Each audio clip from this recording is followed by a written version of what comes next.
اگر تم خامند ہو تو بیوی کے لیے رحمت بن جاؤ، بیوی ہو تو خامند کے لیے رحمت بن جاؤ، ایک دوسرے کو عزت دو، ہاتھ اٹھانا، گالیاں دینا، یہ کہاں کی انسانیت ہے؟ پھر ہمارا معاشرہ جوائنٹ فیملی سسٹم ہے، ساس ہو کر سسر ہو کر بچے اور بچی کی زندگی میں اتنا داخل ہو جانا کہ ان کی زندگی کو برباد کر دینا، یہ میرے پورے معاشرے کا ایک سلگتا ہوا، ایک جلتا ہوا، ایک دکھ دیتا ہوا، یہ ایک اتنا بڑا روگ ہے کہ میں کتنے ہی آنسو بہاؤں تو میں اس غم کا حق نہیں ادا کر سکتا جو ہر گھر میں لڑائی ہے۔ ساس اور سسر کا بے جا دخل بچی کی زندگی میں، اس نے گھروں کو آگ لگا دی ہے۔ ہمارے پڑوسی ذمہ دار ہیں، ان پڑھ ہیں بڑے ذمہ دار، تعلیم اتنی نہیں ہے، تو ان کے ایک بچے کا میں نکاح پڑھانے گیا تو ان کے والد بیٹھے تھے نکاح سے پہلے، ایسے ہی تو مجھ سے کہنے لگے مولانا صاحب میری بیوی نے مجھ سے کہا کہ دیکھو ہم دونوں عمر گزار چکے ہیں، تو ایسا کرو اپنے بیٹے کا گھر الگ بناؤ اور اس کی بیگم کو وہاں لے کر آؤ، اگر یہاں لے کر آؤ گے تو ہم دونوں کہیں ان کی زندگی خراب نہ کر بیٹھیں اور ان کی زندگی میں دخل دے دے کر کہیں ان کی زندگی کو تنگ نہ کر دیں، میرے بیٹے کا الگ گھر بنا، وہاں اس کی بیگم لوگ کے لیے لے کر آ تاکہ ہم ان کی زندگی میں داخل نہ ہو سکے۔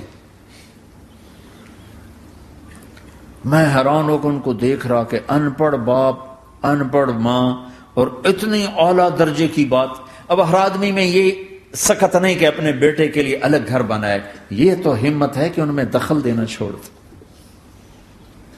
کہ خامند سے زیادہ خامند کے ماں باپ اس کی بیوی پہ حق جتا رہے ہوں، یہ میرے نبی کی معاشرت نہیں ہے۔ میں دکھ سے کہہ رہا ہوں، آپ محسوس نہ فرمائیں، کوئی عورت ساس ہے تو محسوس نہ کرے، کوئی سسر بیٹھے محسوس نہ کریں، میں درد بھری فریاد کہہ رہا ہوں۔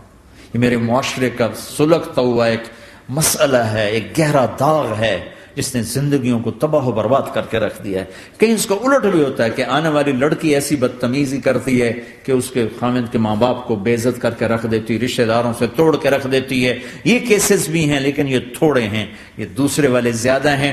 میں اپنے نبی کی معاشرت بتانا چاہتا ہوں کہ میرے نبی کی زندگی میں محبت کے سوا کچھ نہ تھا، کل کائنات کے نبی ہیں۔ اور حضرت عائشہ سے کہہ رہے عائشہ دوڑ لگائیں، عائشہ دوڑ لگائیں۔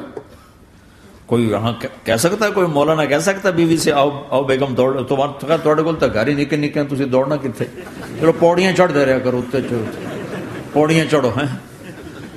عائشہ دوڑ لگائیں، کون کہہ رہے ہیں؟ دو جہان کے سردار عائشہ دوڑ لگائیں، تمہاری تو بزرگی فوت ہو جائے۔ تو آپ نے صحابہ سے کہا، ایک سفر سے واپس آ رہے، جاؤ بھائی سب آگے چلے جاؤ، وہ سارے آگے چلے گئے۔ جب وہ نظروں سے غائب ہو گئے، عائشہ آؤ دوڑ لگائیں، دونوں نے دوڑ لگائی۔ حضرت عائشہ فرماتی میں آگے نکل گئی، کچھ سال گزر گئے تو میں ذرا موٹی ہو گئی، تو ایک سفر سے واپس آ رہے تھے، آپ نے کہا صحابہ سے چلو بھائی آگے، سارے صحابہ آگے چل کے غائب ہو گئے، کوئی نظر نہیں آ رہا، تو پھر آپ نے کہا عائشہ دوڑ لگائیں۔ میں کہا لگائیں، کہا ہم نے لگائی تو میں ذرا موٹی ہو گئی تھی، تو نبی آگے نکل گئے، تو پھر آپ نے فرمایا ہذہ بتلک، عائشہ آج میں نے اپنا بدلہ لے لیا، اس وقت تم جیت گئی تھی، آج میں جیت گیا۔ آپ نے نبی کی زندگی پڑھو اللہ کے واسطے کہ آپ نے گھر کیسے چلائے، کھانے کو کچھ نہیں اور بیویاں خوش ہیں، سلوک تھا نا، کھانے کو کچھ نہیں ہے، 2 مہینے چولہا نہیں جلتا ہے، لیکن بیویوں کو ایسی محبت تھی کہ وہ قربان ہوتی جا رہی، اور یہ سب کچھ دے کر گھروں میں آگ ہے، اس لیے کہ بول ٹھیک نہیں، نہ خامد کا بول ٹھیک ہے نہ بیوی کا بول ٹھیک ہے۔ اور عام طور پر زیادتی چونکہ مردوں کی طرف سے ہوتی، کبھی عورتوں کی طرف سے بھی ہوتی، میں تو دونوں کے لیے بات کر رہا ہوں۔ اس زبان کو میٹھا کرنا سیکھ لو، اگر اپنے گھروں کو چین سے سکھ سے بھرنا چاہتے ہو تو چیزوں سے نہیں آئے گا، تمہارے سلوک سے، بیہیویئر سے آئے گا۔ اپنے سلوک اچھے کرو، اپنے رویے اچھے کرو.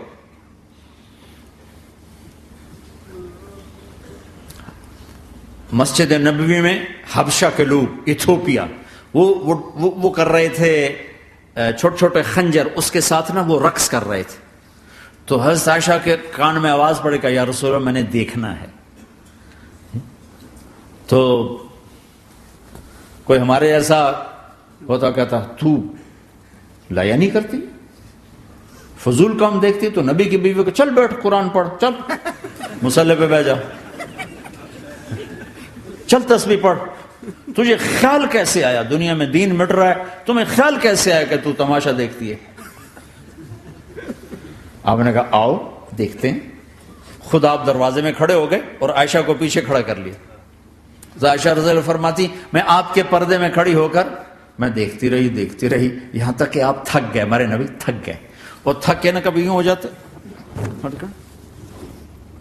یوں ہو جاتے، ایک پاؤں کا سارا، پھر کہنے لگے عائشہ بس نہ کریں. میں نے کہا نہیں ابھی میرا دل نہیں بھرا. کہا اچھا ٹھیک ہے. پھر کبھی یوں ہو رہے ہیں، کبھی یوں ہو رہے ہیں، کبھی یوں ہو رہے ہیں، کبھی یوں ہو رہے ہیں. حضرت عائشہ کہتے ہیں جب میں نے کہا بس، پھر آپ واپس آ. یہ میرے نبی کی زندگی ہے. تم لان تان سے زندگی بنانا چاہتے، ساس سسر بہو پر بیٹے سے بھی زیادہ حق جتانا چاہتے. یہ عام معاشرے کی بات بتا رہا ہوں کہ بہت تباہی ہے. میں تو مسائل سن میں نے تو اب اس دفعہ یہ ارادہ ہے کہ اب میں فون چھوڑ دوں گا، نہیں رکھوں گا، کہ میرے اندر ہمت ہی نہیں رہی کہ میں گھروں کے مسائل، میرا کلیجہ پھٹنے کو ہو. ایسے ظلم ہیں، ایسے ظلم ہیں. ہمارا سسرالی معاشرہ بڑا ظالم ہے، بڑا ظالم. 99.99% ظلم ہے.